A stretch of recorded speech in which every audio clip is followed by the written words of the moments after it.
Hi అండి అందరికీ మరొక మంచి స్నాక్ రెసిపీతో మీ ముందుకు వచ్చేసాను. టేస్టీ ఆలూ బజ్జీని ఎలా ప్రిపేర్ చేసుకోవాలో సింపుల్ టెక్నిక్స్తో మంచి టేస్ట్తో ఎలా ప్రిపేర్ చేసుకోవాలో ఈ వీడియోలో చూపించబోతున్నాను. మధ్యలో స్కిప్ చేయకుండా ఎండ్ వరకు మిస్ అవ్వకుండా. Welcome back to our channel Telangana food corner. So నేను ఇక్కడ చిప్స్ ఆలూని యూస్ చేస్తున్నానండి. మనం మార్కెట్లో ఈజీగా దొరికిస్తాయి అన్నమాట. ఇలాగ పొడుగా ఉన్న వాటిని తీసుకుంటే ఏంటంటే మనం చేసే బజ్జీలు రౌండ్గా వస్తాయన్నమాట. దీనిపైన ఉన్న తొక్క తీసేసి ఇలాగ పీల్ చేసేసి మీ దగ్గర ఆలూ స్లైసెస్ కట్ చేసేది లేకున్నా ఇలాగ చాకుతో కూడా కట్ చేసుకొని ఇలాగ రౌండ్గా వచ్చే విధంగా ఈ సైజులో కాస్త మందంగా మీడియం సైజ్గా కట్ చేసుకుంటే సరిపోతుందండి. మరీ ఎక్కువగా మందంగా కట్ చేసుకోవద్దు. మనం ఫ్రై చేసేటప్పుడు ఆలు ఉడికేంత ఉంటే చాలన్నమాట. ఇలాగ ఆలు బాగా రౌండ్గా కట్ చేసుకున్న తర్వాత వాటర్లో యాడ్ చేసుకుని పైనున్న తేమ అంతా పోయేంత వరకు వాష్ చేసుకొని పక్కన పెట్టేసేయండి. ఇప్పుడు మనం వేరొక బౌల్ తీసుకొని అందులో 1.5 కప్పుల వరకు శనగపిండిని యూస్ చేస్తున్నాను.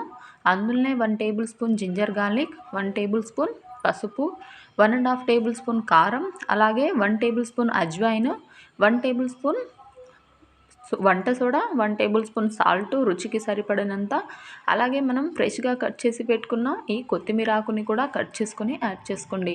ఇందులో కొత్తిమీర ఆకు ఆప్షనల్ అండి, కానీ వేసుకుంటే మనం తినేటప్పుడు మధ్యలో తగులుతూ చాలా బాగుంటుందన్నమాట. ఇలా కలిపేసుకున్న తర్వాత ఇందులో 1/2 ఇంచు బటర్ని కూడా యాడ్ చేసుకోండి. దీనివల్ల టేస్ట్ చాలా బాగుంటుంది.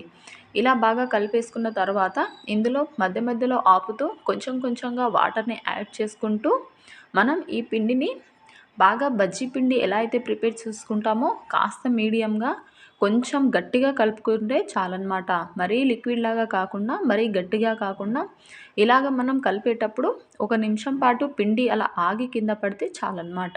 ఇలా ప్రిపేర్ చేసుకున్న పిండిని పక్కన పెట్టేసి ఇప్పుడు వేరొక కడాయిలో డీప్ ఫ్రైకి సరిపోయేంత ఆయిల్ని హీట్ చేసుకోండి. చూడండి, నేను ఇక్కడ ఆయిల్ని తక్కువగా యూస్ చేస్తున్నాను.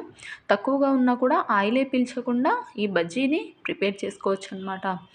ఆయిల్ హీట్ అయిందో లేదో తెలుసుకొని మనం ఈ ఆలూని ఇలాగ పిండిలో డిప్ చేసుకుని డీప్ ఫ్రై చేసుకోవడమేనండి. చాలా సింపుల్గా ఈ రెసిపీని ట్రై చేయొచ్చండి. చూడండి, ఇలాగ వీడియో క్లిప్లో చూపిస్తున్న విధంగా మిగిలిన ఆలు అన్నింటినీ కూడా ఇలాగ పిండిలో డిప్ చేసుకొని 1 నిమిషం పాటు అలాగ వదిలేసి టర్న్ చేసుకుంటే సరిపోతుంది. ఈ బజ్జీలను ప్రిపేర్ చేసేటప్పుడు మనం స్టవ్ని సిమ్లో పెట్టేసుకొని ప్రిపేర్ చేసుకోవాలి, లేదంటే మనం యూస్ చేసిన ఆలు ఉడకకుండా ఉంటుందన్నమాట. సో ఇలా ఫ్రై చేసుకున్న వాటిని పక్కన వేరే ప్లేట్లోకి తీసేసుకొని మిగిలిన ఆలునన్నింటినీ కూడా ఇలాగే కాస్త ఓపికతో మిగిలిన ఆలు బజ్జీలను కూడా ఇలాగే ప్రిపేర్ చేసుకోవాలన్నమాట. పక్క నుంచి ఆయిల్ని ఈ బజ్జీల మీద ఇలాగ పోస్తూ ఉంటే బజ్జీలు చాలా బాగా పొంగుతాయన్నమాట. ఇలా చూడండి, వీడియో క్లిప్లో ఎంత బాగా చూపిస్తున్నాయో. తక్కువ ఆయిల్ ఉన్నా కూడా ఈ ఆలు బజ్జీలు ఎంత చక్కగా పొంగాయో కదా. ఇలానే మిగిలినవన్నీ కూడా ప్రిపేర్ చేసుకుంటే సరిపోతుంది. ఇప్పుడు ఇందులో నేను కాస్త ఫ్లేవర్ చాలా బాగుంటుంది. మీరు కరివేపాకుని ఇలాగ గుప్పెడు కరివేపాకుని అదే ఆయిల్లో ఇలాగ కాస్త కరకరలాడేంత వరకు ఫ్రై చేసుకొని మాడనివ్వకుండా మనం ప్రిపేర్ చేసుకున్న ఈ ఆలు బజ్జీ మీద గార్నిష్ చేసుకుంటే సరే. అంతేనండి, చాలా ఈజీగా ప్రిపేర్ చేసుకోవచ్చు. బయట దొరికే బండి మీద టేస్టే ఉంటుందండి. అంతకంటే ఎక్కువ టేస్ట్తో హెల్తీగా ఇంట్లోనే ఈజీగా ప్రిపేర్ చేసుకోవచ్చు. పిల్లల నుంచి పెద్దల వరకు చాలా ఇష్టంగా తింటారండి. ఈ వీడియో మీకు నచ్చినట్లయితే ఒక లైక్ చేయండి and me friends and family మెంబర్స్కి షేర్ చేయండి. మన ఛానల్ని కొత్తగా చూస్తున్న వాళ్ళైతే సబ్స్క్రైబ్ చేయండి. పక్కనే ఉన్న బెల్ ఐకాన్ని